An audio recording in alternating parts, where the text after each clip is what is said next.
Joining us now on the line is Ann Coulter, the New York Times best-selling author. Her latest book is Resistance is Futile. Ann, thanks for being with us here on the Howie Carr Show. Absolutely. You're back, Howie. This means the holiday really is over. That's right. I flew back this morning, and I was reading all the more than 4,000 comments on Mitt Romney's courageous piece attacking the guy who supported him in 2012 and in 2018, proving once again, Ann, that no good deed goes unpunished in politics or anywhere else. No, it is so preposterous on its face that even Trump barely bothered to take a swipe at Romney. He was actually, and he won't get credit for this, so it's worth pointing out. I thought Trump's response was great. He said, well, I hope he becomes a team player. Yeah, that's it. Yeah. Let the rest of us handle the venom. Yeah, but isn't it one of the great things of life when your prejudices about certain people are confirmed, and you can go back and say, I told you so? Well, the irony is, for different reasons, Romney was in the same position and absolutely 100% my candidate in 2012 for the same reason Trump was in 2016. He was the toughest on immigration. And then by far, I thought the country was over the night Romney lost, because there's, about 60 seconds left on the clock here, Howie. Then Trump came along, which is why I'm so testy with him for not, if he were to keep his campaign promises, we'd at least have a fighting chance. But wow, I guess Romney would have betrayed us too. Incidentally, somewhat hilariously, though I wish I had won the argument, throughout 2015, after Trump gave that magnificent Mexican rapist speech, as I call it, I was imploring Romney to come out early for Trump. I said, it's going to be Trump. Get in ahead of the crowd. You should be his vice presidential nominee. And I actually think that would have been a great combo platter. I told Romney, you can do the really exciting stuff, like deal with the Fed, while Trump does the fun stuff, like build the wall. And I told Trump, Romney will do all the boring stuff, like deal with the Fed. And you do the fun stuff, like build the wall.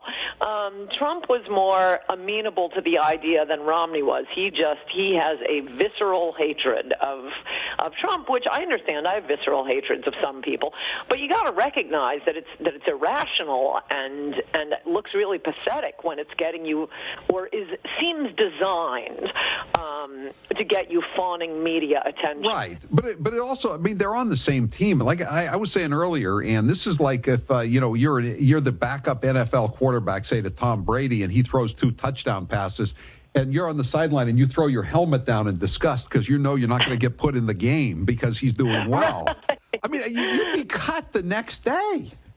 Right, by the general manager if you pull this stuff. And this is his whole, and he's following in the footsteps of a bunch of guys who are now leaving politics because that was their attitude. Corker, Flake, yes. Kasich, Ryan.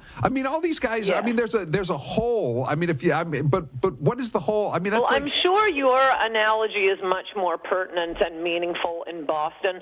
But to keep it, directly into politics, there has probably never been a politician I have disliked as much as I disliked John McCain. I think we're still in month 3 of his funeral, so I won't detail the reasons why, but he was a turncoat and loved media attention. Those were the main reasons.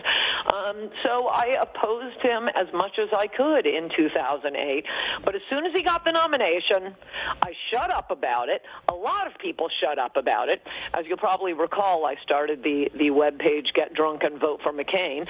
And at that point, I just kept my mouth shut about McCain and promoted Palin, attacked Obama. All of these conservatives who didn't like McCain at all, maybe not with the hot hate of 1,000 Suns that was my feeling toward him, but all of us shut up, got in line, and voted for McCain. And now when the shoe is on the other foot, wow, they can't do it. Yeah, it really is something. Hey, listen, I gotta, we're in a new year, and we talk about the euphemisms they use for illegal aliens. Yeah. I got a new one from Knoxville, Tennessee. Driver charged with negligent homicide in fatal Chapman Highway wreck, as opposed to, say, a non-driver being charged in the fatal wreck. Right. So that. Well, I have one I can't prove yet, but I know I'm right, and you'll know I'm right. With the government shutdown, there aren't as many. I mean, a lot of them, the federal parks and historic sites, there aren't federal employees there. A lot of them, the cleanup is being done by private tour groups and so on. But there are all these reports out of California, like Joshua Tree Park, and it was always illegals. You just don't have white American campers putting their gang tags on ancient Indian hieroglyphics. But they had one, and this was so enraging. It was some California paper. The headline was 4 arrested in vandalism of national park, something like that. 4 arrested. So what's in the body of the article? Oh, you have arrests here. It was just, how many ways can we restate the headline without giving the names of the arrestees? Right. It's one thing when you don't know, but what is the point of the body of the article if you're not going to give us the names? Right. So again, you have to play you have to play newspaper inspector here as you read this story from Tennessee. Okay, driver charged. Okay, we come to the second paragraph. Is this a clue, Ann? I'm about to read. Franco Cambrani Francisco Eduardo, 44. What's your suspicion, Inspector Coulter? I think it's the same as yours, Howie. Next, you're going to tell me he was wearing a Lakers T-shirt. So now we come down to the 7th paragraph. He has been charged with driving without a license and driving without car insurance. Yes. Ding, ding, ding. Okay. And now the final clue. He remained jailed without bond Monday morning pending action by the U.S. Immigration and Customs Enforcement Agency. Yeah. But it's God that, forbid, or God the way forbid I found them for identify. Adios America was not only would I have to often wait for the trial transcripts, but the way I'd search for it on Nexus was to put in words like translator. Public defender is another one too. When was the last time an illegal alien paid for his own lawyer? That's true, but there are a lot of criminals need public defenders.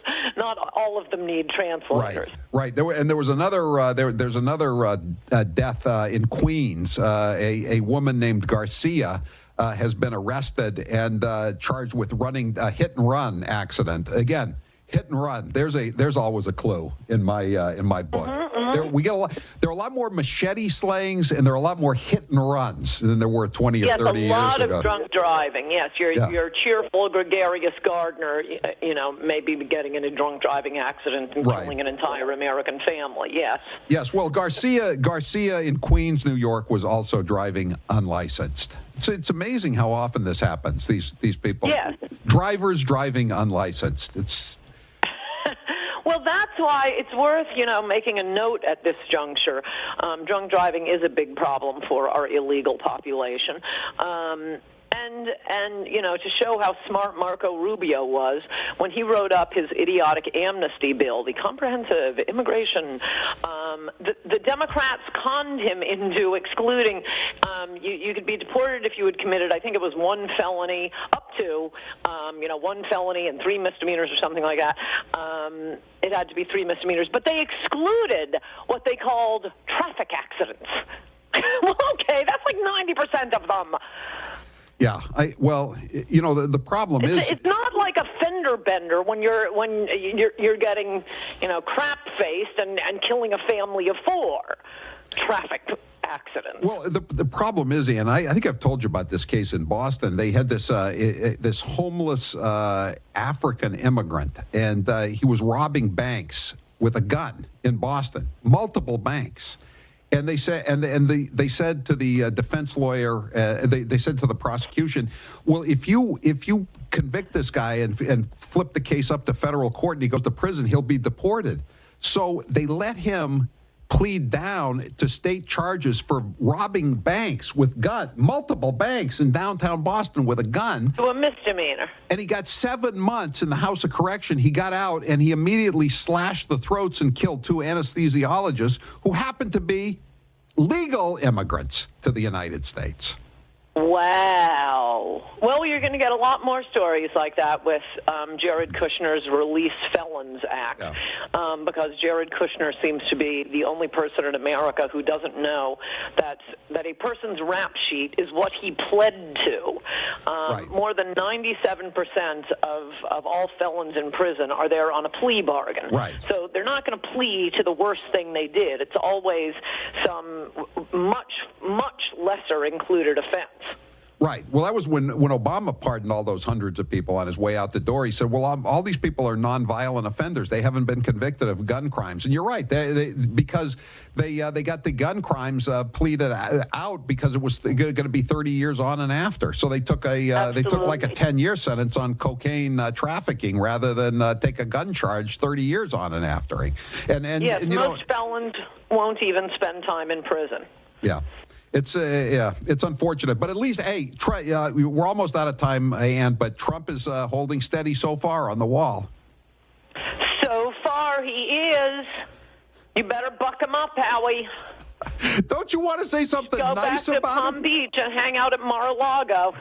He's not at Mar-a-Lago. You know that. Okay, go to Mar-a-Lago. A lot of disappointed people paid $1,000 a head, Ann, on New Year's Eve to see him, and they didn't. They were disappointed. Yes, but a lot of happy people drove to the B&T without having to go to West Palm Beach. That's true. She's referring to the Bath and Tennis Club, diagonally across. It's a lot easier to get to the B&T if POTUS is not there to use all Correct. in PB. And doesn't fly into PBI. If should we throw in a few more acronyms there, Ann, for us? All right.